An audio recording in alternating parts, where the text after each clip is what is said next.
मैंने आपसे भी पूछा ये सवाल, मैंने मोदी जी से भी पूछा, और आप दोनों यही कहते थे कि न्यायिक प्रक्रिया चालू है इसलिए मैं कुछ बोलूँगा नहीं।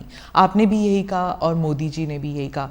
19 साल हो गए हैं, तो 19 साल में आप इधर उधर की बातें करते थे, पूरा आप डिटेल में नहीं जाते थे। अब आप क्या बता सकते हैं कि क्या हुआ उन दिनों में? सबसे पहले 19 साल के बाद सुप्रीम कोर्ट की खंडपीठ ने आज जो जजमेंट दिया है, उस जजमेंट से मोदी जी पर लगे हुए सारे गलत आरोप को खारिज कर दिया गया और ये भी कहा गया है कि कुछ लोगों ने उस आरोपों को पॉलिटिकली मोटिवेटेड तरीके से लगाया था। To keep the pot boiling कहा। हाँ, वेस्टेड इंटरेस्ट था। कौन थे वो आपके हिसाब से? नाम मैं बताता हूं बाद में।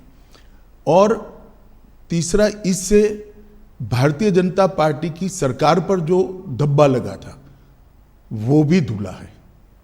और मोदी जी जैसे वैश्विक नेता पर जो गलत आरोप लगाए थे, मैं मानता हूं कि लोकतंत्र के अंदर मोदी जी ने संविधान का सम्मान कैसे हो सकता है, इसका एक आदर्श उदाहरण सभी राजनीति में काम करने वालों लोगों के सामने करा।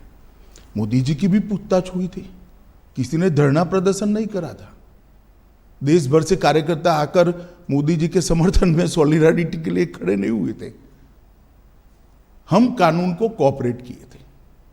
मेरी भी अरेस्ट हुई थी, कोई धरना प्रदर्शन नहीं करे थे। और जब सत्य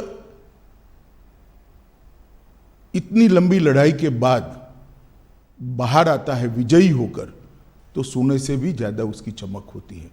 और मुझे बहुत अच्छा लग रहा है कि आज जिन लोगों ने भी मोदी जी पर आरोप लगाए थे, अगर उनकी अंतरात्मा है तो उन्होंने मोदी जी की और भारतीय जनता पार्टी की क्षमा मांगनी चाहिए।